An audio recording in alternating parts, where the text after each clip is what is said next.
যখন আপনি একবার বলবেন আল্লাহ আমি তো গুনাহ করে ফেলছি, উজিবু দাওয়াতাদ দাঈ ইযা দাআন ফালিয়াস্তাজিবু লি ওয়া লিয়ুমিনু বি লাআল্লাহুম ইয়ারশুদুন, যখন আপনি মালিকের দরবারে গিয়ে বলবেন আল্লাহ আমি অনেক গুনাহ করে ফেলছি, আপনি আমাকে মাফ করে দেন না, আমি দুর্বল বান্দা আল্লাহ, আমি একবারও আপনার দরবারে আইসা সেজদা দেই নাই, আমি গুনার জন্য ক্ষমা চাই নাই, আপনি আমাকে মাফ করে দেন। আল্লাহ বলেন বান্দা গোলাম তুই শেষ সময় আইসা আমার নিকট তওবা করছস, তওবা করার কারণে তুই যা গুনাহ করছস আমি তোর সব গুনাহ মাফ করে দেব। আল্লাহ আল্লাহ গুনাহ তো অনেক করছি, অনেক গুনাহ করছি, যেই গুনাহ আমার বাবা জানে না, যেই গুনাহ আমার মা জানে না, যেই গুনাহ করছি এলাকাবাসী কেউ জানে না, আমার বিবি বাল বাচ্চা কেউ জানে না, তারা যদি জানতো আমি গুনাহ করছি সবাই পরিত্যাগ করতো। মাবুদ শুধু তো আমি জানি আর আপনি জানেন, যদি কসম খোদার আপনি চোখের পানি ছাইরা যদি রবের দরবারে যদি এক ফোঁটা চোখের পানি জমিনের মধ্যে পালান, আল্লাহ বলেন ওয়াইযা সালাকা ইবাদি আন্নী ফাইন্নী করিব উজিবু দাওয়াতাদ দাঈ ইযা দাআন ফালিয়াস্তাজিবু লি ওয়া লিয়ুমিনু বি লাআল্লাহুম ইয়ারশুদুন। আল্লাহ বলবেন আয় আমার নবী আপনি দুনিয়াবাসীকে জানাইয়া দেন ওয়াইযা সালাকা ইবাদি আন্নী ফাইন্নী করিব, যখন তারা আমার সম্পর্কে আপনার নিকট জিজ্ঞাসা করবে ফাইন্নী করিব, আপনি বলে দেন আমি আল্লাহ অতি নিকটবর্তী, উজিবু দাওয়াতাদ দাঈ ইযা দাআন, যখন তারা শেষ রাতে আমার আল্লাহকে আল্লাহ বলে ডাক দেয়, আমাকে একবার আল্লাহ বলে ডাক দেয়, আমার ইবাদত করে আমার কলিজাটা ফেটে যায়। আল্লাহু আকবার বলেন না, তার চোখের পানিগুলো জমিনের মধ্যে পড়তেছে। হায়রে আমার এলাকার মধ্যে আমি বর্তমান ক্ষমতার মধ্যে থাকা অবস্থায় আমার এলাকার মধ্যে দুইটা শিশু একজন মা না খাইয়া আছে, আমি তো অপদার্থ, আমি সরব আল্লাহ তাআলার ইবাদত কেমনে করলাম, ভয় কেমনে করলাম। ওই মহিলা আবার বলতেছে আমরা এমন একটা এলাকায় আসছি যে এলাকায় হযরত ওমর আমাদেরকে অবশ্যই খানা দিয়া যাবে। তখন হযরত ওমর এই কথাগুলা শোনার পর তিনি দৌড়িয়ে বাইতুল মালের দিকে দৌড়িয়ে চলে গেছে, গিয়া বলে এই দারোয়ান তাড়াতাড়ি বাইতুল মালের গেটটা খুলে দে, আমি আর মানতে পারতেছি না, তাড়াতাড়ি বাইতুল মালের গেটটা খুলে দে। তখন বাইতুল মালের গেটটা খুলে দিছে, গিয়া বলে এই দারোয়ান কোনো কথা বলা অবস্থা, কোনো কথা নাই, তাড়াতাড়ি আমার কাঁধের মধ্যে আটার বস্তাটা তুলে দে। সুবহানাল্লাহ বলেন না, সুবহানাল্লাহ বলেন না। তখন তার ওমরের কাঁধের মধ্যে আটার বস্তা তুলে দেওয়ার জন্য বলা হয়েছে। দারোয়ান ডাক দিয়ে বলে ওমর আপনার কাঁধের মধ্যে আমি কিভাবে আটার বস্তা তুলে দিব, আপনি তো বর্তমান জামানার বাদশাহ, আপনি আটার বস্তা নিয়ে যেতে পারবেন না, আমি দারোয়ান, আমার কাঁধের মধ্যে আপনি আটার বস্তাটা দিয়ে দেন, আপনি যদি আমার সামনে আটার বস্তা নিয়ে যান আমি দারোয়ান মানতে পারবো না, আপনি আমার কাঁধের মধ্যে আটার বস্তাটা দিয়ে দেন। ওমর ডাক দিয়ে বলেন দারোয়ান তাড়াতাড়ি আমার কাঁধের মধ্যে আটার বস্তাটা দিয়ে দে, যদি আমি আটার বস্তা না নিয়ে যাই আমার কারণে দুটো শিশু মারা যাবে, আমার একজন বৃদ্ধা মা দুনিয়া থেকে চলে যাবে, তুই যদি আটার বস্তা নিয়ে যাস তাহলে একটা শর্ত আছে। দারোয়ান বলতেছে শর্তটা কি, যদি হাসরের ময়দানে আমার গুনাহ নিয়ে তুই যদি আল্লাহর দরবারে হাজির হস তাহলে তুই আটার বস্তা নিয়ে যাইতে পারবি, আর যদি আমার কাঁধের যে গুনাহের বোঝা তুই যদি বহন করতে না পারস তাহলে আমার কাঁধের মধ্যে আটার বস্তাটা দিয়ে দে। সুবহানাল্লাহ বলেন না। এই জন্য আল্লাহ তাআলা বলেন ইন্নামাল মুমিনুনা আল্লাযীনা ইযা যুকিরাল্লাহ ওয়াজিলাত কুলুবুহুম ওয়া ইযা তুলিয়াত আলাইহিম আয়াতুহু যাদাতহুম ঈমানা ওয়া আলা রাব্বিহিম ইয়াতাওয়াক্কালুন। মুমিন তারাই যাদের সামনে আমার আল্লাহর কথা স্মরণ করা হয় তখন তাদের অন্তরের মধ্যে ভয় সৃষ্টি হয়। আর যখন আমার কোরআনের কারীমের তেলাওয়াত তাদের সামনে পাঠ করা হয় তাদের ঈমানটা বেড়ে যায়, তারা শুধু আমার উপর তাকওয়া অবলম্বন ভরসা করে, তারা আর কারোর নিকট ভরসা করে না। যখন তারা বিপদে পড়ে তখন রবের দরবারে চলে যায়। যখন তারা গুনাহ কইরা হতাশ হয়ে যায় তখন রবের দরবারে চলে যায়। দুনিয়ার কোনো বাবার কাছে যায় না, যেই বাবা তোমার গুনাহ মাফ করতে পারবে না। শুধু আমি আল্লাহ তোমার গুনাহ মাফ করতে পারবো। আমরা আজকে 5 ওয়াক্ত নামাজের মধ্যে 4 ওয়াক্ত নামাজ আদায় করি নাই। আজকে সারাদিন কি গুনাহ করছি, রবের দরবারে যাই নাই। যদি এই চোখ যদি আমাদের বন্ধ হয়ে যায়, আজকে আপনি মারা যাবেন, আপনার জন্য এলাকাবাসী কেউ বাঁশ কাটতে যাবে, কেউ আপনার জন্য গরম পানি করতে যাবে, কেউ আপনার জন্য কান্না করবে। এই বাবা, আপনাদের নিকট দুটা ফা ধরে দুটা হাত দেখে বলতে চাই, একটু দিলটাকে নরম করেন। আমি যুবক বয়সে চাইল গুনাহ করতে পারি, মাঝে মাঝে গুনাহ হয়ে যায়, তারপরে রবের নিকট মাফ চেয়ে নেই। হে বাবা, যখন আপনি মারা যাবেন সকলেই সকলের কাজে ব্যস্ত হয়ে যাবে। যখন আপনার জন্য কবর খনন করা হবে, সবাই আপনাকে নিয়ে দাফন করার জন্য সবাই ব্যস্ত হয়ে যাবে। যখন দাফন করবে 1 দিন 2 দিন, যখন আপনি ভালো মানুষ হবেন তখন আপনার ভালো প্রশংসা করবে।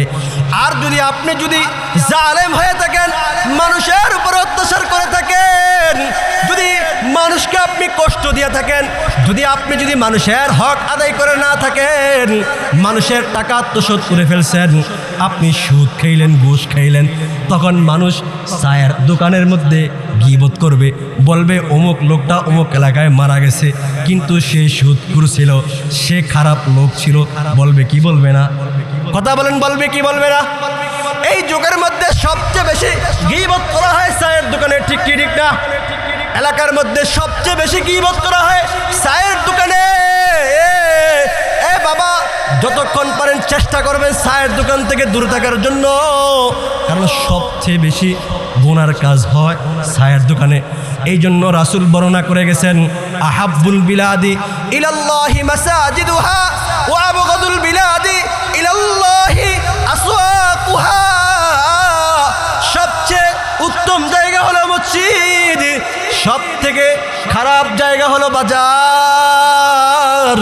কারণ রাসূল কেন বলে গেছেন, বাজারের মধ্যে সবচেয়ে বেশি গীবত শিকায়ত হয়, মারামারি হয়, কিন্তু মসজিদ এমন একটা মসজিদ, যেই মসজিদের মধ্যে কোনো মুসলমান গীবত শিকায়ত করে না, খারাপ কথাও বলে না।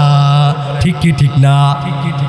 যদি কোনো মুমিনের অন্তরের মধ্যে যদি আল্লাহ তাআলার ভয় থাকে, সে কখনো গুনাহ করতে পারে না, সে কখনো রবের থেকে দূরে থাকতে পারে না।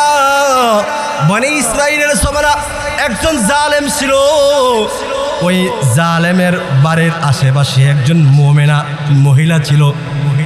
ওই মহিলার একটা ছোট বাচ্চা ছিল। কি ছিল? ওই মুমিনা মহিলার একটা ছোট বাচ্চা ছিল, ওই বাচ্চাটা অসুস্থ। তখন ওই মুমিনা মহিলাটা অনেক মানুষের কাছে গেছে, তার সন্তানকে ডাক্তারের কাছে নিয়ে যাবে টাকা ধার নেওয়ার জন্য। ওই মুমিনা মহিলাকে কেউ টাকা ধার দেয় নাই। তারপর সে ওই জালেমের কাছে গেছে, গিয়া বলে, ভাই, আমার সন্তান কয়েকদিন যাবত অসুস্থ, যদি আমি ডাক্তারের কাছে না নিয়ে যাই আমার সন্তান মারা যাবে, আপনি আমাকে কিছু টাকা দেন। যদি কিছু টাকা দেন তাহলে আমি আমার সন্তানকে ডাক্তারের কাছে নিয়ে যাব। তখন জালেম বলে, আমি তোমাকে টাকা দিতে পারি, একটা শর্ত আছে। কি শর্ত বলে দেন? জালেম ডাক দিয়ে বলে, হ্যাঁ মুমিনা মহিলা, আমি তোমাকে টাকা দিতে প্রস্তুত, কিন্তু তুমি যখন তোমার সন্তানকে ডাক্তারের কাছে নিয়ে যাইবা, ডাক্তারের কাছে নিয়ে যাওয়ার পর বাড়িতে আইসা তুমি আমার কামরায় চলে আসবা, তুমি আমার সাথে একান্ত কিছু রাত কাটাতে হবে, অন্যথায় তোমাকে আমি টাকা দিব না। যদি আমার সাথে থাকো তাহলে আমি তোমাকে টাকা দেব। এবার ওই মুমিনা মহিলা অন্য কোনো জায়গায় টাকা পায় না, তখন সে ওই জালেমের শর্ত রাজি হয়ে যায়। জালেম থেকে সে টাকা নিয়ে তার সন্তানকে ডাক্তারের কাছে নিয়ে যায়। ডাক্তারের কাছে নিয়ে যাওয়ার পর তখন সে আবার তার সন্তানকে বাড়িতে নিয়ে আসলো। এবার ওই জালেম বাদশার জালেমের শর্ত পূরণ করতে হবে। আবার ওই মুমিনা মহিলা ওই জালেমের বাড়িতে চলে গেছে।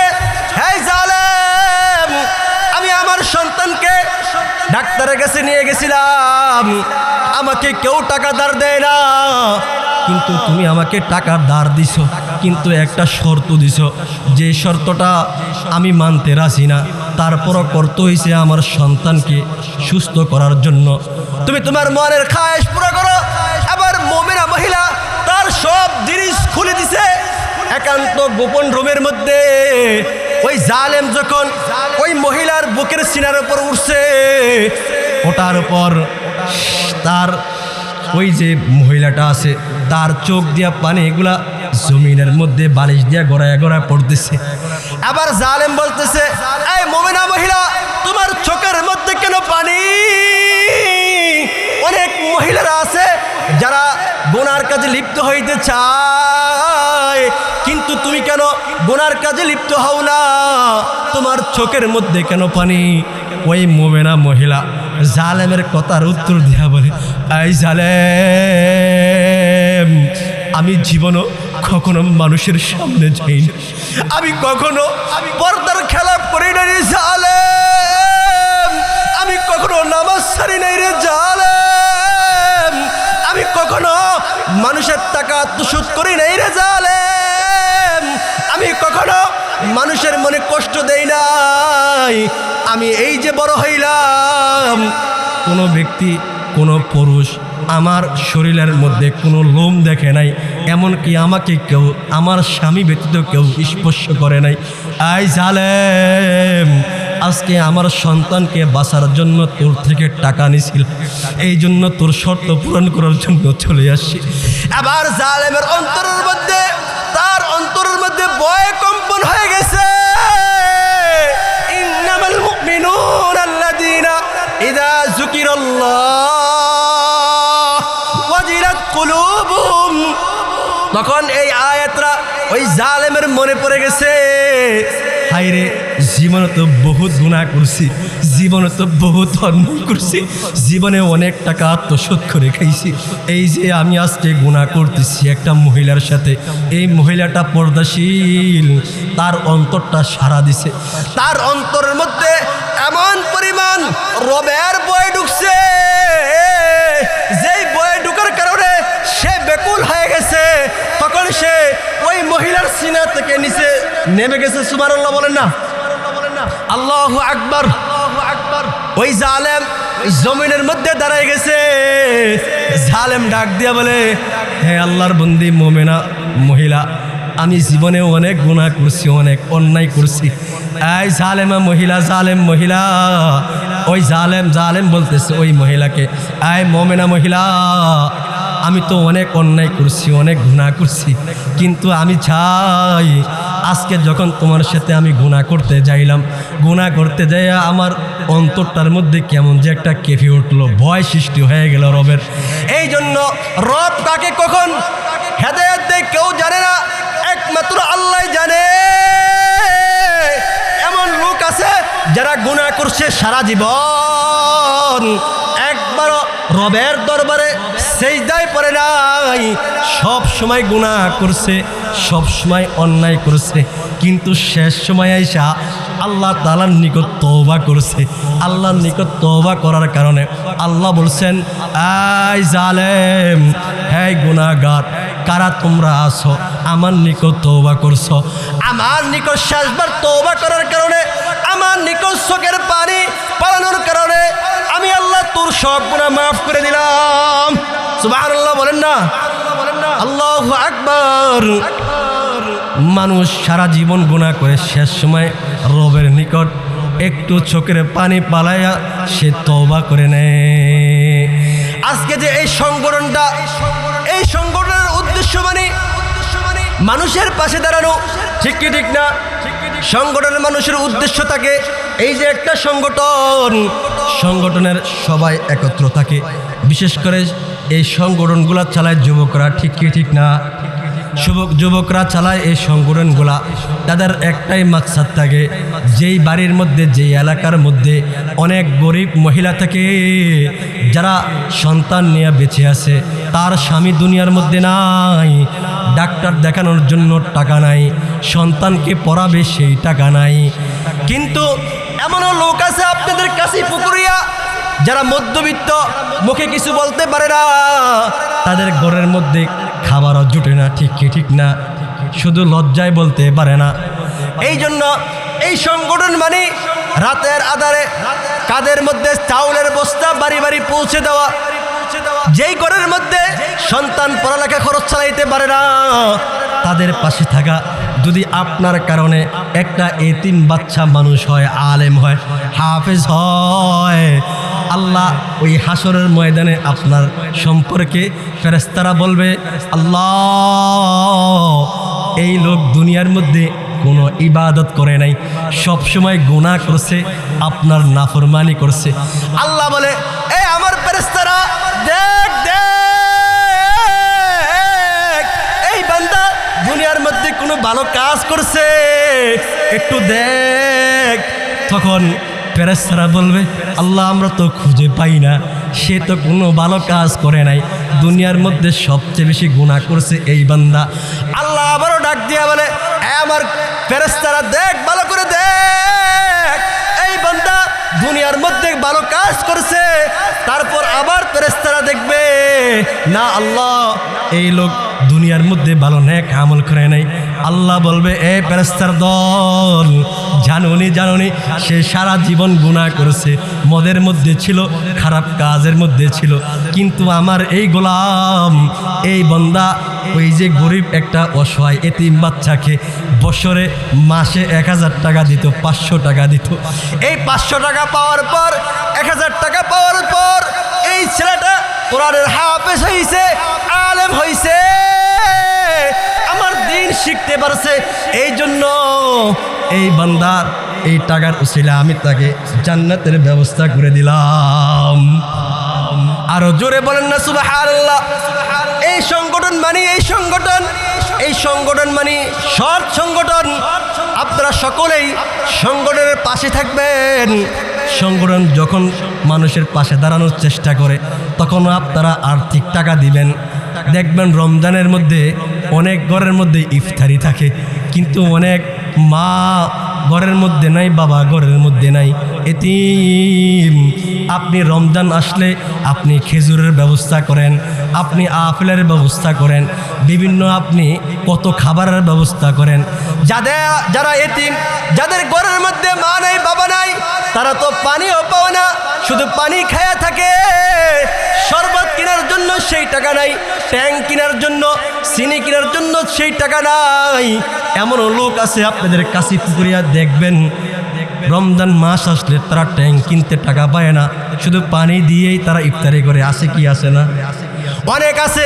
কিন্তু আমি টাকাওয়ালা, আমার ঘরের মধ্যে টাকার অভাব নাই,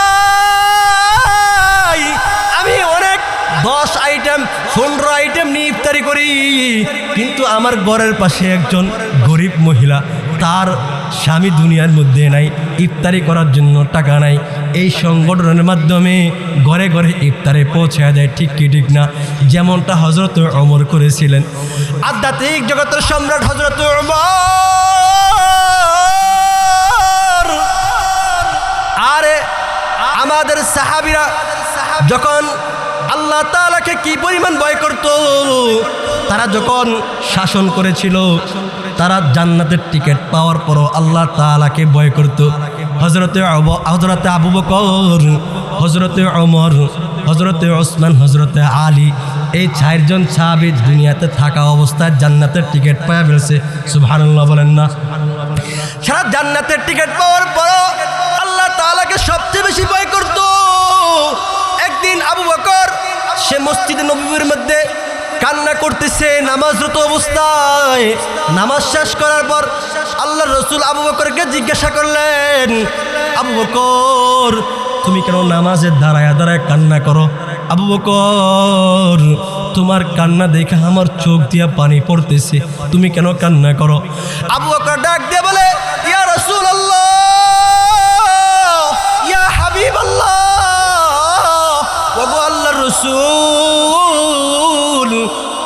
আল্লাহ আমাদেরকে জানি না জান্নাতের ব্যবস্থা করবেন কিনা।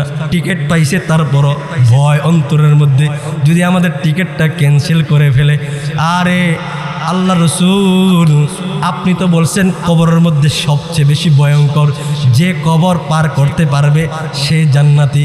কিন্তু আমি কবরের চিন্তা করতেছি, নামাজের মধ্যে তেলাওয়াত করতেছি, আর আমার চোখের পানিগুলো জমিনের মধ্যে পড়তেছি, শুধু চিন্তা করতেছি আমার যে আল্লাহ তাআলা এই কবরের মধ্যে শোয়াইবে, আমি কি অবস্থা আমার হবে। রব যদি আমাকে জাহান্নামের ব্যবস্থা করে দেয়, আমার কি অবস্থা হবে।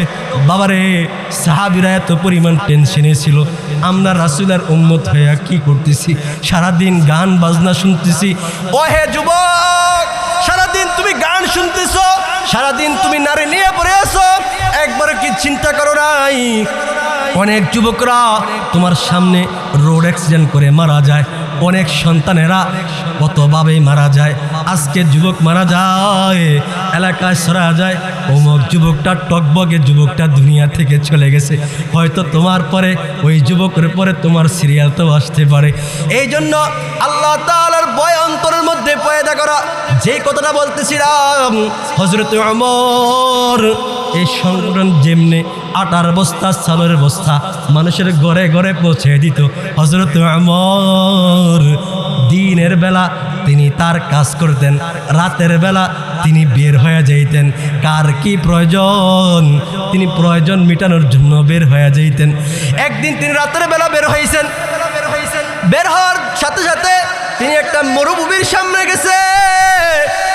মরুভূমির সামনে দাঁড়ায় দেখতেছে দূর থেকে একটা তাঁবু দেখা যায়, তাঁবুর ছিদ্র দিয়ে একটা আলো আসতেছে। হযরত ওমর সামনে যায়, গিয়া দেখে তাঁবুর যে ছিদ্রটা, এই ছিদ্রটার দিকে তাকায় দেখতেছে দুটা বাচ্চা, একজন মহিলা, বৃদ্ধ মহিলা। তখন মহিলা তিনি চুলার মধ্যে গরম পানি বসায়া জাল দেয়, মানে আগুন ধরাইছে। আর সন্তানগুলা কান্না করে, হে মা, আজকে আমরা 2 দিন না খাইয়া আছি, আমাদের অনেক ক্ষুধা, অনেক যন্ত্রণা, তুমি আমার খাবার ব্যবস্থা করে দাও। মা বলতেছে, আমার কলিজার টুকরা সন্তান, তোমরা ঘুমিয়ে যাও, আমি তোমাদের জন্য খাবারের ব্যবস্থা করতেছি, তোমরা ঘুমিয়ে যাও। তখন মা ওই দিক দিয়া খাবার নাই, উনি গরম পানি তিনি জাল ধরাইতেছি, ছেলেরা ঘুমাইয়ে গেছে। হযরত ওমর তাবুকের ছিদ্র দিয়া দেখতেছে, তার চোখের পানিগুলো জমিনের মধ্যে পড়তেছে। হায়রে, আমার এলাকার মধ্যে আমি বর্তমান ক্ষমতার মধ্যে থাকা অবস্থায় আমার এলাকার মধ্যে 2টা শিশু, একজন মা না খাইয়া আছে। আমি তো অপদার্থ, আমি সরব আল্লাহ তাআলার ইবাদত কেমনে করলাম, ভয় কেমনে করলাম। ওই মহিলা আবার বলতেছে, আমরা এমন একটা এলাকায় আসছি যেই এলাকায় হযরত ওমর আমাদেরকে অবশ্যই খানা দিয়া যাবে। তখন হযরত ওমর এই কথাগুলো শোনার পর তিনি দৌড়িয়ে বাইতুল মালের দিকে দৌড়িয়ে চলে গেছে। গিয়া বলে, এই দারোয়ান, তাড়াতাড়ি বাইতুল মালের গেটটা খুলে দে, আমি আর মানতে পারতেছি না, তাড়াতাড়ি বাইতুল মালের গেটটা খুলে দে। তখন বাইতুল মালের গেটটা খুলে দিছে। গিয়া বলে, এই দারোয়ান, কোনো কথা বলা অবস্থা, কোনো কথা নাই, তাড়াতাড়ি আমার কাঁধের মধ্যে আটার বস্তাটা তুলে দে। সুবহানাল্লাহ বলেন না, সুবহানাল্লাহ বলেন না। তখন তার ওমরের কাঁধের মধ্যে আটার বস্তা তুলে দেওয়ার জন্য বলা হয়েছে। দারোয়ান ডাক দিয়ে বলে, ওমর, আপনার কাঁধের মধ্যে আমি কিভাবে আটার বস্তা তুলে দিব? আপনি তো বর্তমান জামানার বাদশাহ, আপনি আটার বস্তা নিয়ে যেতে পারবেন না। আমি দারোয়ান, আমার কাঁধের মধ্যে আপনি আটার বস্তাটা দিয়ে দেন। আপনি যদি আমার সামনে আটার বস্তা নিয়ে যান, আমি দারোয়ান মানতে পারবো না। আপনি আমার কাঁধের মধ্যে আটার বস্তাটা দিয়ে দেন। ওমর ডাক দিয়ে বলেন, দারোয়ান, তাড়াতাড়ি আমার কাঁধের মধ্যে আটার বস্তাটা দিয়ে দে। যদি আমি আটার বস্তা না নিয়ে যাই, আমার কারণে 2টা শিশু মারা যাবে। আমার একজন বৃদ্ধা মা দুনিয়া থেকে চলে যাবে, তুই যদি আটার বস্তা নিয়ে যাস তাহলে একটা শর্ত আছে। দারোয়ান বলতেছে শর্তটা কি? যদি হাসরের ময়দানে আমার গুনাহ নিয়ে তুই যদি আল্লাহর দরবারে হাজির হস তাহলে তুই আটার বস্তা নিয়ে যাইতে পারবি, আর যদি আমার কাদের যে গুনাহের বোঝা তুই যদি বহন করতে না পারস তাহলে আমার কাদের মধ্যে আটার বস্তাটা দিয়ে দে। সুবহানাল্লাহ বলেন না? চিন্তা করছেন সাহাবীরা জান্নাতের টিকিট পাওয়ার পরও তাদের কি চিন্তা? বর্তমান সমাজের যারা মেম্বার চেয়ারম্যান তাদের পোশাক পরে যাবে, পোশাক ময়লা হয়ে যাবে, এই জন্য সারের বস্তা নেয় না। দুনিয়ার মধ্যে কোনো চেয়ারম্যান মেম্বারে দেখছেন যে নিজের কাঁধে কইরা আটার বস্তা দিয়ে গেছে? কথা বলেন না কেন? না না, দেয় নাই, বরঞ্চ মানুষের বাইতুল মাল থেকে সরকার যেই চাউলের বস্তা পাঠাইছে, যে বাতা দিছে, ওই বাতাও মেরে খেয়ে ফেলছে। ঠিক না? এমন করে এমন গ্রামের মধ্যে এমন হাজারো ঘটনা আছে। অনেক প্রতিবন্ধী ভাতা আসে, চেয়ারম্যান খেয়ে ফেলে, আত্মসাৎ করে ফেলে। আল্লাহর নিকট কি জবাব দিতে হবে না? অবশ্যই জবাব দিতে হবে। চিন্তা করেন সাহাবীরা আটার বস্তা নিয়ে দৌড়াইছে। হযরত ওমর আটার বস্তা নিয়ে ওই আল্লাহর বান্দির তাবুকের সামনে হাজির, গিয়া বলতেছে আসসালামু আলাইকুম, আমি একজন যুবক, আপনার তাবুকের বিদ্যা আসতে পারে কিনা? অনুমতি নিয়ে নিছে। বৃদ্ধা মহিলাটা ডাক দিয়ে বলতেছে আসো, তুমি কে? আমার তাবুকের বিদ্যা চলে আসো। গিয়া বলতেছে তাড়াতাড়ি করেন, আমি ফিটাগুলা বেলে দিচ্ছি, আপনি খোলার মধ্যে দিয়ে দেন। সুবহানাল্লাহ বলেন না? আল্লাহু আকবার বলেন না? হযরত ওমর খামির কইরা নিজেই রুটি বানাইতেছে আর বলতেছে মা আপনি ফিটাগুলা বানায় আনেন, আমি বেলে দিচ্ছি। তখন ওই আল্লাহর বান্দি ডাক দিয়া বলে আপনাকে কে, আপনি কে? আমি চিনি না। ওদিক দিয়ে এটা হলো হযরত ওমর, আপনাকে আমি চিনি না। আজকে 2 দিন হয়েছে এই জায়গার মধ্যে আসছি, কিন্তু কেউ আমাদের খোঁজ নেয় নাই। আজকে 2 দিন আমরা কোনো খাবার পাই নাই, কোনো পানি পাই নাই। আমার সন্তানগুলা 2 দিন না খাইয়া রইছে। এই 2 দিন আমার সন্তানগুলা খুব কষ্ট করতেছে। এই 2 দিন খাবার না পাইয়া আমার সন্তানগুলা কান্নায় ভেঙে পড়ছে। আপনাকে কে? আমি চিনি না। আল্লাহর নিকট আপনার জন্য দোয়া করি, কিন্তু আমি আল্লাহর দরবারে একজনের জন্য নালিশ করব, সেটার নাম হলো হযরত ওমর। কারণ আমরা আগে যেখানে ছিলাম ওইখানে আমাদেরকে কেউ ভাত দিত না, খাবার দিত না, কেউ খাদ্য দিত না। তখন আমরা শুনতে আপনাকে তালাশ করছে। হযরত ওমর বলছে আপনাকে হযরত ওমরের দরবারে যাওয়ার জন্য। আহারে, আমি তো গতকাল এক যুবকের কাছে হযরত ওমরের বিরুদ্ধে সালিশ করেছিলাম, না জানি সে বলে দিছে, তার অন্তরের মধ্যে ভয় সৃষ্টি হয়ে গেছে। ওই মহিলা ওই দরবারের মধ্যে হাজির হযরত ওমরের। তখন তিনি দরবারে ঢুকা মাত্র গতকাল যেই যুবকটা ফিটা বানাই দিছিল ওই যুবকরা ওই হযরত ওমরের দরবারে তিনি সিংহাসনের মধ্যে বসা। হযরত ওমর বলতেছে ও আল্লাহর বান্দি, আপনি কোনো ভয় নাই, আপনার কোনো চিন্তা পেরেশান নাই, আপনি কোনো ভয় পাইবেন না, আপনি আমার দরবারে আমার কাছাকাছি আসেন। তখন হযরত ওমর তিনি তার সিংহাসন থেকে বের হয়ে আল্লাহর বান্দির সামনে গিয়ে বলে এ আমার মা, আপনি আমার মায়ের বয়সী, আমি আপনার নিকট হাত জোর করে ক্ষমা চেয়ে নিচ্ছি। হে আল্লাহর বান্দি, আপনি 2 দিন না খেয়েছিলেন, আপনার সন্তানগুলা 2 দিন না খেয়েছিল, কিন্তু আমি ওমর অপদার্থ, আমি ওমর আপনার তথ্য নিতে পারি নাই, আপনার খোঁজখবর নিতে পারি নাই। হে আমার আম্মা, আপনি আমাকে মাফ করে দেন। আপনি আল্লাহর কাছে কিয়ামতের দিন আমার বিরুদ্ধে সালিশ করিলেন না, তাইলে আমি আল্লাহর দরবারে পাকড়াও হয়ে যাব। তখন আল্লাহর বান্দি মাফ করে দিলেন। কিন্তু বর্তমান সমাজের মধ্যে, বর্তমান উপজেলার মধ্যে যারা উপজেলার চেয়ারম্যান, এমপি, মন্ত্রী, যখন ভোট আসে তখন মানুষের সামনে, মানুষের দ্বারে কাছে আয়া ভোট খুঁজে। আপনারা কোনো কষ্ট পাইবেন না, প্রতিটি ঘরে ঘরে আমরা চাউলের বস্তা পৌঁছাইয়া দিব। আর যখন তারা ভোট হইয়া পাস হয়ে যায় তখন তারা এরকম সিংহাসনে বসে থাকে, একবারও ওই গ্রামের মধ্যেও আসে না। ঠিক কি ঠিক না?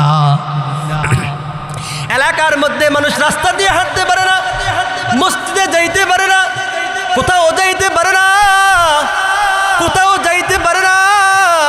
কিন্তু এমপি একবারও আসে নাই, চেয়ারম্যানও একবারে আসে নাই। তার রাস্তা দিয়া যে এই যে কাদা, রাস্তার মধ্যে ভাঙ্গা, একবারও সুরকিও পালায় নাই। কিন্তু চেয়ারম্যান মাস শেষে বেতন পায়, সরকার থেকে আবার টাকাও আসে, চাউলের টাকাও আসে।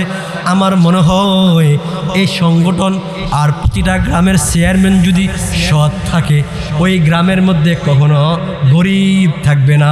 ঠিক কি ঠিক না? এই সংগঠন, সবাই সংগঠনের পাশে থাকবেন। আমি আশাবাদী এই সংগঠন একদিন হযরত ওমরের মতো, ওমর যেভাবে আটার বস্তা রাতের বেলা মানুষের বাড়িতে বাড়িতে দিয়ে আসেন, এই সংগঠনের যতটি যুবক আছে আমিও আশা করব এই যুবকগুলাও প্রতিটি বাড়িতে বাড়িতে গিয়ে চাউলের বস্তা আর আটার বস্তা দিয়ে আসবে। আল্লাহর ভয় আমাদের অন্তরের মধ্যে নাই। যদি আল্লাহর ভয় আমাদের অন্তরের মধ্যে থাকতো, আমরা আজকে গীবতের সাথে তর্কে জড়াইতাম না, গীবত যারা করে তাদের সাথে চলতাম না, যারা সুদ খায় তাদের সাথে চলতাম না। কারণ আমাদের অন্তরের মধ্যে ভয় নাই, আমরা ঈমানদার হতে পারলাম না। ঈমানদার না হওয়ার কারণে আমরা শুধু মুখেই মুসলমান, আমরা অন্তরের মধ্যে মুসলমান না। ঠিক কি ঠিক না? কথা বলেন, ঠিক কি ঠিক না? ঠিক না? আপনারা কি জানেন, এক কুলাঙ্গার মুসলমান দাবি করে, মুসলমান কিন্তু দাবি করছে আমাদের সবাই এখানে যারা আছে সবাই মুসলমান, এই কাশীপুকুরিয়ার সবাই যারা আছে সবাই মুসলমান। কিন্তু 90% মধ্যে মনে হয় যে 10% শুধু আল্লাহ তাআলার ভয় করে, আর 80%-এর মধ্যে 90% মনে হয় আল্লাহ তাআলার ভয় করে না। ভয় যদি করতো অবশ্যই মসজিদে আসতো। ঠিক কি ঠিক না? কথা বলেন না কেন? মসজিদের মধ্যে অবশ্যই 5 ওয়াক্ত নামাজ আদায় করতো, তাহলে সুদ খাইতো না। ঠিক কি ঠিক না? হ্যাঁ, সুদ খাইতো। সুদ খাওয়া কি জায়েজ না জায়েজ? আল্লাহ রাসূল বলেন, মায়ের সাথে জিনা করলে যেই গুনাহ, সুদ খাইলে তার চেয়ে বেশি গুনাহ। নাউজুবিল্লাহ বলবেন না? কেউ কি আছেন এই এলাকার মধ্যে, কেউ আছে যে মায়ের সাথে জিনা করতে পারবে? কেউর কি সাহস হবে? তাহলে আপনি সুদ খান কেন? সুদ খান কেন? ভয় নাই, আল্লাহ তাআলার ভয় নাই। যদি ভয় থাকতো অবশ্যই সে সুদ ছেড়ে দিত, গোশ ছেড়ে দিত, সব কিছু ছেড়ে দিত। আমাদের অন্তরের মধ্যে ভয় না থাকার কারণে আজকে আমাদের মধ্যে কিছু মুসলমান মুখের মধ্যে মুসলমান দাবি করে কিন্তু অন্তরে মুসলমান দাবি করে না। এই জন্য কিছু মুসলমান আজকে রাসূলের বিরুদ্ধে কটূক্তি করে, আল্লাহর বিরুদ্ধে কটূক্তি করে। ঠিক কি ঠিক না? কয়েকদিন আগে আপনারা দেখছেন সোশ্যাল মিডিয়ার মধ্যে বাউল শিল্পী আবুল সরকার, আমরা বলি ফাউল শিল্পী। কি শিল্পী? ফাউল শিল্পী আবুল সরকার, সে আল্লাহর বিরুদ্ধে কটূক্তি করেছে। আল্লাহর বিরুদ্ধে, আল্লাহর যে কালাম আউযু বিরব্বিন নাস, সে বলতেছে এখানে নাস শব্দ মানুষ, তাই না? কথা বলেন, ঠিক কি ঠিক না? সে বলতেছে নাসানাসি। নাস মানে কি? নাসানাসি মালিকিন নাস মানে নাসানাসি। আল্লাহর আয়াত নিয়ে সে বিকৃত করছে, আল্লাহর বিরুদ্ধে সে কুচুকরি বলার কথা বলছে। আমরা বলতে চাই, এই মজমা থেকে বলতে চাই, তার পাশে চাই আমরা। ঠিক কি ঠিক না? যারা আল্লাহর বিরুদ্ধে, রাসূলের বিরুদ্ধে কথা বলবে, আমরা সেখানে ঝাঁপিয়ে পড়বো। সবাই মিলে আমরা রাস্তায় নেমে যাব, সব জনতা মিলে আমরা তার বিরুদ্ধে লড়াই করব। ঠিক কি ঠিক না? আল্লাহর বিরুদ্ধে, রাসূলের বিরুদ্ধে যারাই কথা বলবে তাদের বিরুদ্ধে, তাদের পক্ষ নিয়ে কাজ করা কোনোভাবেই সম্ভব না। তাদের বিরুদ্ধে আমরা একক হয়ে লড়াই করব। যদি তাদের বিরুদ্ধে লড়াই করতে গিয়ে যদি আমাদের ঘর পরিত্যাগ করতে হয়, আমাদের সন্তান থেকে পরিত্যাগ করতে হয়, আমার বাবা মাকে যদি পরিত্যাগ করতে হয়, এলাকা ছাড়তে হয়, তারপরও ছাড়তে প্রস্তুত। কিন্তু আল্লাহ এবং তার রাসূলের বিরুদ্ধে কোনো কুলাঙ্গার যদি কুরুচিপূর্ণ বিরুদ্ধে কথা বলে, অকট্য ভাষা কথা বলে, তাহলে আমরা তাকে ছাড় দিব না। ঠিক কি ঠিক না? তার জিহ্বাটা ছেড়ে জমিনের মধ্যে নিক্ষেপ করব। ঠিক কি ঠিক না? চিন্তা করেন, আল্লাহর বিরুদ্ধে, রাসূলের বিরুদ্ধে কথা বলতেছে। আমাদের কলিজার টুকরা আল্লাহ আমাদের কলিজার টুকরা রাসূল, যেই রাসূলকে আমরা বেশি বেশি দরুদ পড়ি, মহব্বত করি, সেই রাসূলের বিরুদ্ধে আমাদের সামনে কথা বলে। চিন্তা করেন কিসের মুসলমান? আমরা মুখে মুসলমান দাবি করি, আমাদের কলবের মধ্যে আল্লাহর রাসূলের ভালোবাসা নাই। আল্লাহ তাআলার ভালোবাসা যদি থাকতো মুখের মধ্যে, অন্তরের মধ্যে, তাহলে যেখানে আল্লাহ রাসূলকে নিয়ে কটূক্তি করবে সেখানে আমদরতা সবাই মিলে ঝাঁপিয়ে পড়তো। ঠিক কি ঠিক না? আমাদের অন্তরের মধ্যে ভালোবাসা নাই। আমরা মুখে শুধু মুসলমান দাবি করি, অন্তরের মধ্যে মুসলমান দাবি করি না। আমরা মুখে শুধু রাসূলের আশেক মনে করি, কিন্তু অন্তরেতে রাসূলের আশেক মনে করি না। যদি রাসূলের আশেক হইতাম তাহলে আমাদের মুখের মধ্যে দাড়ি থাকতো। যদি রাসূলের আশেক হইতাম আমার নখগুলা ছুটে থাকতো। যদি রাসূলের আশেক হইতাম তাহলে আমার টুপিগুলা মাথার মধ্যে থাকতো। যদি রাসূলের আশেক হইতাম তাহলে আমার চুলগুলা ছোটো ছোটো থাকতো। আমরা রাসূলের আশেক হইতে পারি নাই, কারণ আমরা রাসূলের আশেক যদি হইতাম, আজকে দেখেন তাজা খবর, বরুড়া, আপনারা জানেন কিনা আমি দেখে আসছি, বরুড়া এফএল হসপিটালের সাথে এক কুলাঙ্গার, গাজী বিল্লাল নামক এক কুলাঙ্গার আল্লাহ রাসূলের বিরুদ্ধে কটূক্তি করেছিল। সে বলেছিল আল্লাহর রাসূল নাকি দর্শনকারী। নাউজুবিল্লাহ বলেন না? হ্যাঁ, নাউজুবিল্লাহ বলেন না? আল্লাহ রাসূল ছাগল চড়াইছেন আর বিয়ে করছেন আর মানুষকে নষ্ট করে গেছেন আর দর্শন করে গেছেন, এই কুলাঙ্গার বলছে। সবাই নাউজুবিল্লাহ বলেন। আজকে সবাই নেমে গেছে। আজকে যদি বৌরাবাসী যদি যারা রাসূলের আশেক দাবি করে, দেখি মাঝে মাঝে দেখি জশ্নে জুলুসের মধ্যে আপনি ডোল নিয়ে নেমে গেলেন, আপনি জশ্নে জুলুসের মধ্যে টাকা 2 লাখ টাকা খরচ করলেন, আপনি রাস্তায় নেমে গেলেন, কিন্তু শুধু আপনি ওই জন্মদিনেই পালন করলেন। আজকে আমার রাসূলকে নিয়ে কটূক্তি করেছে, আজকে আমার রাসূলের বিরুদ্ধে কথা বলেছে, আমার রাসূলের কলিজায় গিয়ে আঘাত লেগেছে, আমাদের কলিজায় আঘাত লেগেছে। আজকে বরুড়ার তাওহীদি জনতার মধ্যে যাদের মুখের মধ্যে মুসলমান দাবি করে, রাসূলের আশেক আছে, আল্লাহ তাআলার ভয় আছে, তারাই ঝাঁপিয়ে পড়ছে। কিন্তু যারা মুখের মধ্যে ইমানদার দাবি করে, অন্তরের মধ্যে দাবি করে না, কিন্তু তারাই ঝাঁপিয়ে পড়ে নাই। ঠিক কি ঠিক না? আমরা অবিলম্বে তার পাশে চাই। ঠিক কি ঠিক না? জোরে বলেন ঠিক কি ঠিক না? আমরা পাশে চাই। এই কুলাঙ্গার নাকি একটু আগে গ্রেফতার করা হয়েছে। আমরা বলতে চাই, বহরা থানার ওসিকে ধন্যবাদ জানাই। যারাই আছে আমাদের এলাকার মধ্যে যদি আমরা প্রতিবাদ করি, প্রতিটি জায়গায় যদি প্রতিবাদ করি, আমরা যদি প্রতিবাদ ভালোভাবে করতে পারি, তাহলে আমাদের প্রতিবাদের কারণে কোনো কুলাঙ্গার আল্লাহ এবং তার রাসূলের বিরুদ্ধে কটূক্তি করতে পারবে না। ঠিক কি ঠিক না? আল্লাহর বিরুদ্ধে কখনো কটূক্তি করতে পারবে না। একদিন হযরত আলী রাদিয়াল্লাহু তাআলা আনহু তিনি রাস্তা দিয়ে যাইতেছেন, রাস্তার পাশে এক কাফের রাসূলের বিরুদ্ধে নিয়ে কটূক্তি করেছিল, খারাপ কথা মন্তব্য করেছিল। হযরত আলী রাদিয়াল্লাহু তাআলা আনহু সঙ্গে সঙ্গে ওই কাফেরকে জমিনের মধ্যে উঠাইয়া তার জমিনের মধ্যে একটা নিক্ষেপ করছে। নিক্ষেপ করার সাথে সাথে তার সিনার মধ্যে উইঠা তার গালের মধ্যে থাবড়ানো শুরু করছে, আর বলতেছে আর জীবনে আমার রাসূলের বিরুদ্ধে কটূক্তি করবি কিনা, কারণ আমার রাসূল আমি মুহাব্বত করি, আমরা রাসূলের জন্য জীবন দিতে প্রস্তুত। যেই রাসূলের জন্য আমরা যুদ্ধ করতেছি, যেই রাসূল জন্য আমরা বিবি থেকে আলাদা হলাম, সন্তান থেকে আলাদা হলাম, আজকের পরের থেকে যদি তুই রাসূলের বিরুদ্ধে কথা বলস, তোর জীব ছেড়ে আমি জমিনের মধ্যে ফেলে দিব। সাহাবীরা এমন পরিমাণ প্রতিবাদ করে গেছে, এত পরিমাণ যারা রাসূলের বিরুদ্ধে কথা বলেছিল, তাদের বিরুদ্ধে গিয়ে লড়াই করে তাদের বিরুদ্ধে প্রতিবাদ করেছে।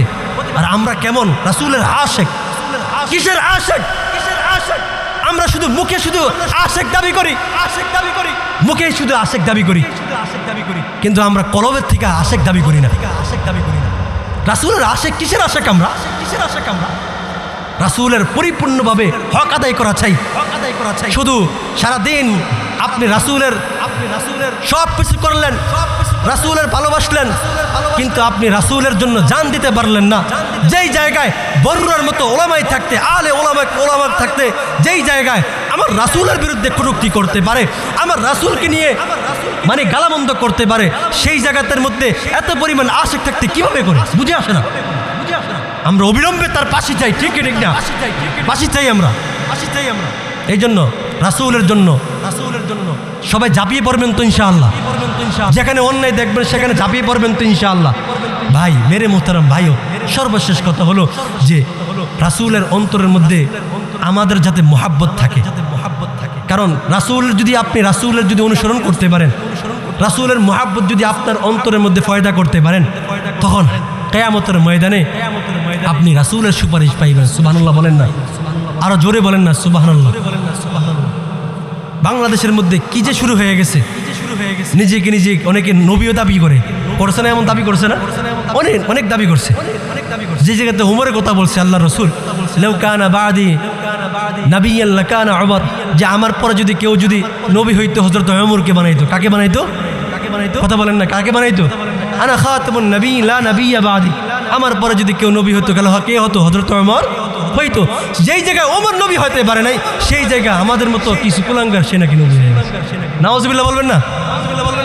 আমাদের কারণেই আজকে এই যে বাউল শিল্পী আবুল সরকার, সে প্রতিটি গান বাজনার মধ্যে আল্লাহকে নিয়ে কটূক্তি করেছে, রাসূলকে নিয়ে কটূক্তি করেছে।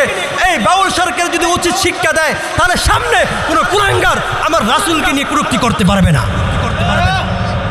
যদি ফাঁসি দেওয়া হয়, সামনে থেকে কোনো কুলাঙ্গার আর রাসূলের বিরুদ্ধে নিয়ে কথা বলতে পারবে না।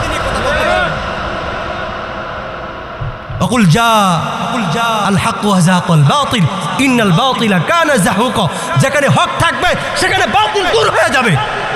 বাতিল থাকবে না। বাতিলরা মুখের মধ্যে শুধু রাসূলের আশিক দাবি করে, অন্তর থেকে আশিক দাবি করে না। যদি আজকে আশিক দাবি করতো, বরুড়ার মধ্যে অনেক আশিক দেখি জশ্ন জুলুসের মধ্যে গান বাজনা করে, যেই অনেক সময় দেখি পিকআপ নিয়ে বেরিয়ে যায়। কই এখন বরুড়াতের মধ্যে আজকে এই বরুড়া আলে হক থাকা অবস্থায় আজকে এক কুলাঙ্গার রাসূলের বিরুদ্ধে কথা বলছে, সেখানে ঝাঁপিয়ে পড়তে মানুষ দেখি না, শুধু ছাত্ররা দেখেন দাঁড়িয়ে আছে। আপনি কিসের রাসূলের আশিক দাবি করেন? অজু করতে ফুটি, এত পরিমাণ শীতের জন্য উঠতে পারি না। শীতের জন্য আমরা যখন অজু করি তখন সাথে সাথে গামছা দিয়ে মুছে ফেলি। কিন্তু চিন্তা করেন নাই, এই শীতের মধ্যে যদি আপনি মারা যান, একটু কি চিন্তা করছেন না যেই কবরের মধ্যে আপনি ল্যাপ পাবেন না, কম্বল পাইবেন না, আপনি বালিশ পাইবেন না, কিছুই পাইবেন না, ওই জায়গায় আপনার কি অবস্থা হবে? একটু কি চিন্তা করেন না বাবা? আপনার কি অবস্থা হবে ওই জায়গার মধ্যে, কবরের মধ্যে আপনার কি অবস্থা হবে? তখন দুই পাশের কবরের এমন পরিমাণ আপনার বাতাস, এমন পরিমাণ আপনার যে শীত ঢুকবে, তখন আপনি কঙ্গাল হয়ে যাবেন। আপনাকে তিনটা প্রশ্ন করা হবে, মান রব্বুক ওমান দীনুক ওমান নবিয়্যুক, আয় তোমার রবকে, তোমার দিন কি, তোমার ইসলাম কি, তোমার নবীকে আপনাকে জিজ্ঞাসা করবে। বাবা একটু ভালো করে বুঝেন, আমি মাহাদি আজকে এখানে আসছি, হয়তো কালকে আমি আসবো না, হয়তো আমি মাহাদি আজকে এখানে আসছি, কালকে হয়তো জানতেই পারেন আমার অমুক বক্তা দুনিয়া থেকে চলে গেছে। বাবা মাঝে মাঝে আমার ইচ্ছা হয়, মাঝে মাঝে ইচ্ছা হয় আমি গুনাহ করি, কিন্তু আমার গুনাহ করতে মন চায়, কিন্তু মালিক আমাকে সাড়া দেয়, আরে তুই যে গুনাহ করবি, তোর কলমের মধ্যে কি রবের ইবাদত, রবের কি একটু ভয় নাই? রবের কি একটু ভয় নাই? তুই যে আজকে গুনাহ করতেছস যেই কলম দিয়া, রবের কি একটু ভয় নাই? একটু চিন্তা করো নাই? যেই কবরের মধ্যে তোমার কেউ থাকবে না বাবা, কেউ থাকবে না কবরের মধ্যে বাবা। কেন বুঝো না যুবকরা? কেন বুঝো না? কেন মোবাইল নিয়ে পড়ে আসো, 5G নিয়ে পড়ে আসো, গুনার মধ্যে কেন পড়ে আসো? আমার তো বুঝে আসে না বাবা, কেন পড়ে আসেন আপনারা? নামাজটা পড়েন, রবের ইবাদত করেন, রবের নিকট তওবা করেন। রবের নিকট যদি আপনি তওবা করতে করেন, কসম খোদার, আপনি যদি একদিন কাশি পুকুরি আশেপাশে মসজিদের পাশে গিয়া যদি 2 রাকাত নফল নামাজ পড়া যদি রবের নিকট ডাক দিয়ে বলেন, আল্লাহ আল্লাহ আল্লাহ, গুনাহ তো অনেক করছি, অনেক গুনাহ করছি, যেই গুনাহ আমার বাবা জানে না, যেই গুনাহ আমার মা জানে না, যেই গুনাহ করছি এলাকাবাসী কেউ জানে না, আমার বিবি বাল বাচ্চা কেউ জানে না। তারা যদি জানতো আমি গুনাহ করছি, সবাই পরিত্যাগ করতো। মাবুদ শুধু তো আমি জানি আর আপনি জানেন। যদি কসম খোদার আপনি চোখের পানি ছাইরা যদি রবের দরবারে যদি এক ফোঁটা চোখের পানি জমিনের মধ্যে পালান, আল্লাহ বলেন ওয়াইযা সালাকা ইবাদি আন্নী ফাইন্নী করিব উজিবু দাওয়াতাদ দাঈ ইযা দাআন ফালিয়াস্তাজিবু লি ওয়ালিয়ুমিনু বি লাআল্লাহুম ইয়ারশুদুন। আল্লাহ বলবেন, আয় আমার নবী আপনি দুনিয়াবাসীকে জানাইয়া দেন, ওয়াইযা সালাকা ইবাদি আন্নী ফাইন্নী করিব, যখন তারা আমার সম্পর্কে আপনার নিকট জিজ্ঞাসা করবে ফাইন্নী করিব, আপনি বলে দেন আমি আল্লাহ অতি নিকটবর্তী। উজিবু দাওয়াতাদ দাঈ ইযা দাআন, যখন তারা শেষ রাতে আমাকে আল্লাহ বলে ডাক দেয়, আমাকে একবার আল্লাহ বলে ডাক দেয়, আমার ইবাদত করে আমার কলিজাটা ফেটে যায়। আল্লাহু আকবার বলেন না, সবাই বলেন না আল্লাহু আকবার। যখন আপনি একবার বলবেন আল্লাহ আমি তো গুনাহ করে ফেলছি, উজিবু দাওয়াতাদ দাঈ ইযা দাআন ফালিয়াস্তাজিবু লি ওয়া লিইউমিনু বি লাআল্লাহুম ইয়ারশুদুন, যখন আপনি মালিকের দরবারে গিয়ে বলবেন আল্লাহ আমি অনেক গুনাহ করে ফেলছি, আপনি আমাকে মাফ করে দেন না, আমি দুর্বল বান্দা আল্লাহ, আমি একবারও আপনার দরবারে আইসা সেজদা দেই নাই, আমি গুনার জন্য ক্ষমা চাই নাই, আপনি আমাকে মাফ করে দেন। আল্লাহ বলেন বান্দা গোলাম তুই শেষ সময় আইসা আমার নিকট তওবা করছস, তওবা করার কারণে তুই যা গুনাহ করছস আমি তোর সব গুনাহ মাফ করে দেব। আরো জোরে বলেন না সুবহানাল্লাহ। একটা শেষ তওবা কিভাবে করতে হবে এই ঘটনা আপনি শেষ করে দিবেন, শেষ করে দেব। আমার সময় সংক্ষিপ্ত চলে আসছে। এক জালেম ছিল বনি ইসরাইলের জামানায়, দেখেন কিভাবে তওবা করছে। শুনবেন তো ইনশাআল্লাহ, শুনবেন তো ইনশাআল্লাহ। বয়ান কি ভালো লাগতেছে? এক জালেম ছিল বনি ইসরাইলের জামানায়। আল্লাহ বলেন কুল ইয়া ইবাদিয়াল্লাযীনা আসরাফু আলা আনফুসিহিম লা তাকনাতু মির রাহমাতিল্লাহ ইন্নাল্লাহা ইয়াগফিরুয যুনুবা জামিআ ইন্নাহু, আল্লাহ বলেন ইন্নাল্লাহা ইয়াগফিরুয যুনুবা জামিআ। এই বান্দা দুনিয়ার মধ্যে তুমি কি গুনাহ করছো, তুমি দুনিয়ার মধ্যে কি অন্যায় করছো, এমন কি নাফরমানি করছো যে নাফরমানি কইরা আমার দরবারে আসছো, যাও যা নাফরমানি করছো আমি আল্লাহ তোর সব নাফরমানি গুনাহ মাফ করে দিলাম। বনি ইসরাইলের জমানায় এক যুবক, এক জালেম ছিলেন, জালেম যুবক ছিলেন, যার কারণে আশেপাশের বাড়িঘর থাকতে পারে না, মানুষের টাকা আত্মসাৎ করে খেয়ে ফেলে, মানুষের জমিন আত্মসাৎ করে খেয়ে ফেলে। এই জামানার মধ্যে এমন এলাকাও আছে যে প্রভাবশালী মানুষের জায়গা আত্মসাৎ করে নিয়ে যায়। ঠিক কি ঠিক না? এক কথা বলেন ঠিক কি ঠিক না? মেল দরবার কইরা দুই পাশের মধ্যে ঘুষ দিয়া ওই গরিব অসহায়ের মানুষের জায়গা নিয়ে যায় না। বনি ইসরাইলের জমানার যেই জালেম ছিল, ওই জালেম তার অত্যাচারের কারণে মানুষ অতিষ্ঠ হয়ে গেছে। তখন মানুষ মিলে সিদ্ধান্ত করছে এই যুবককে একটা জঙ্গলের মধ্যে রেখে আসবে, কারণ সে মানুষের উপর অত্যাচার করে। তখন ওই জালেমকে একটা জঙ্গলের মধ্যে রেখে আসছে। যখন রেখে আসছে একদিন নয়, দুই দিন নয়, 3 দিন, তার ক্ষুধার যন্ত্রণা হয়ে গেছে, সে ক্ষুধার্ত হয়ে গেছে। তখন সে আল্লাহর নিকট ডাক দিয়া বলে আল্লাহ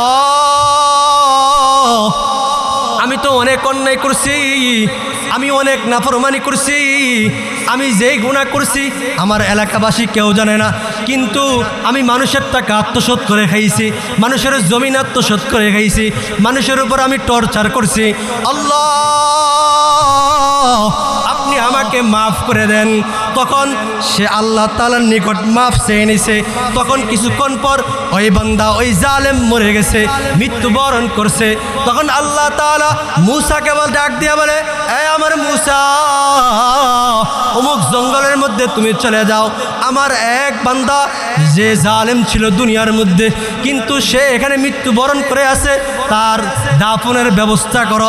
যখন ওইখানের মধ্যে হযরত পয়গম্বর মূসা চলে যায়, আল্লাহ তাআলা পয়গম্বর মূসাকে আবার বলে দেন আয় পয়গম্বর মূসা তুমি বলে দাও যারা এই বান্দার জানাজার মধ্যে অংশগ্রহণ করবে আমি আল্লাহ তার সব গুনাহ মাফ করে দিব।